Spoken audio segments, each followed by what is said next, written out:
Hey guys, Fire here from InDepth Gaming, bringing you another game review. This time we're checking out Perils of Baking. Perils of Baking is developed and published by Lilymo Games and releases on June 3rd, 2022 for a price of $9.99. So what is Perils of Baking? This is actually a re-release from Lilymo Games' first game that came out in 2018. I'm not sure what platforms it all hit on, so apologies. But what this game is it's a platformer where you're going to take place across 50, just over 50 levels, where you are a baker who's ultimately going against their brother. And while you're playing the game, you're going to have to collect cookies, try to hit various par times, and everything in between while you're doing everything you can to do flawless level runs, defeat the various little foodie bad guys, collect the baking letters, much like you'd play like a game of basketball, and do everything in between to just kind of complete out the levels and go as flawlessly as you can.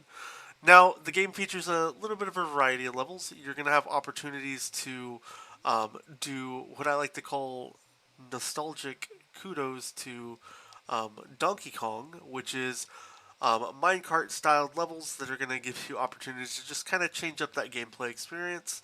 And then you're going to have additional things like boss fights and everything in between. Now, the unique thing that this game kind of does is you can't attack naturally on your own. You're going to have opportunities to pick up these kind of hats that give you various powers. I think the first one you're probably going to get is a chef's hat, which gives you the ability to, sorry, to like throw these like whisking mixers, I think is what they're called. I don't bake a lot, so apologies if I'm calling the thing the wrong thing.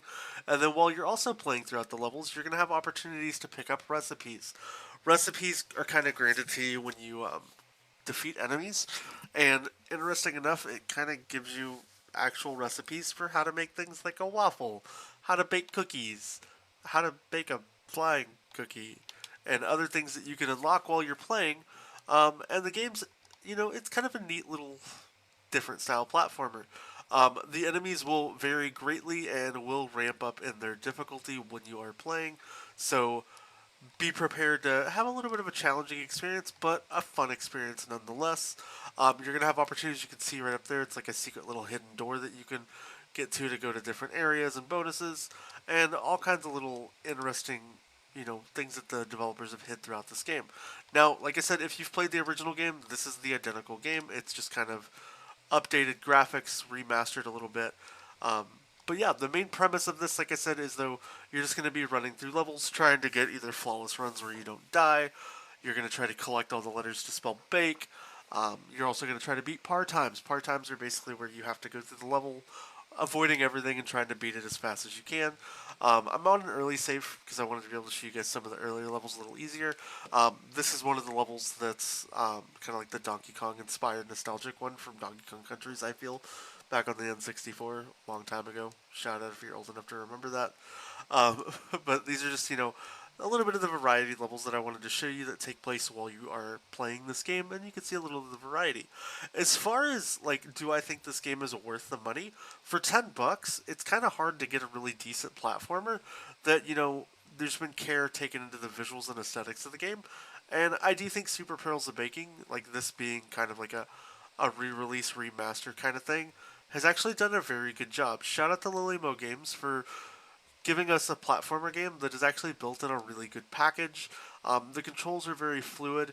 Um, I wish they would offer a little more like in-game instructions as far as like how to do things, but the developers do offer you this kind of instructional booklet here that like walks you through everything. But unfortunately, like you're not really prompted while you're playing, and I think these could have been better well placed. Like while I was playing, maybe like level 1 or a tutorial level that better walked you through everything you could do. Um, but with that being said, though, this is still a great game that's packaged, like I said, I think a really well system, and I have a lot of fun playing it. Let's see if we can't get the part time here. So, like I said, where the instruction booklets kind of tells you more. Like, you wouldn't know that you could speed and dash in a minecart if you didn't, take your time to read that instruction booklet. Because the game doesn't actually tell you or explain things necessarily up front in a way that I think it should. And that's probably my biggest takeaway from this game is just the ease of learning it isn't there to begin with if you're a new person who's doesn't have a lot of platformer experience.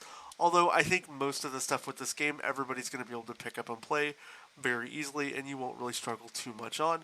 But I still want to make sure to call that out because that is a realistic thing. Because not everybody plays platformers, and not everybody's as good as everybody else when it comes to these style games. But as you can see, we did knock out the kind of goal time, and we can destroy that pretty easily. There are varying achievements that ask you to do different things, such as flawless all 50 plus levels, beat the 5 bonus levels near the end of the game, defeat varying bosses and everything in between. So you have plenty of content to work on while you are playing this game. But overall, I think it is a great package. I don't really have many things to complain about. You know, like I said, I did nitpick a little bit about the instructions and ease of learning, but you know that kind of comes with the territory. Not every game does it the same way. Overall, if I have to give an opinion of buy, sale, or pass for Super Perils of Baking, I think for $10 it's definitely worth picking up. I really enjoyed this game, and you know it's a little bit of, like I said, a different take on a platformer, and it's got like a neat little story, which a lot of the times we haven't seen that lately with platformers. So, yeah, kudos to remaking a game. I did look online to see what the older one did look like because I never played it. And it is a very vast improvement to what it used to be, the very bit styled graphics to a more like, you know, done up. It fits its theme, and it fits its theme pretty well. So yeah, I hope you check out Super Perils of Baking. If you have any questions or want to know more about the game, please let us know down below in the comments. We'll be happy to answer your questions. If you haven't already, please consider liking the video if you enjoyed it, and consider subscribing to the channel. We upload 2 videos a day, and I've been doing it for quite a while now. I hope you have a great rest of your day, and we'll catch you next time.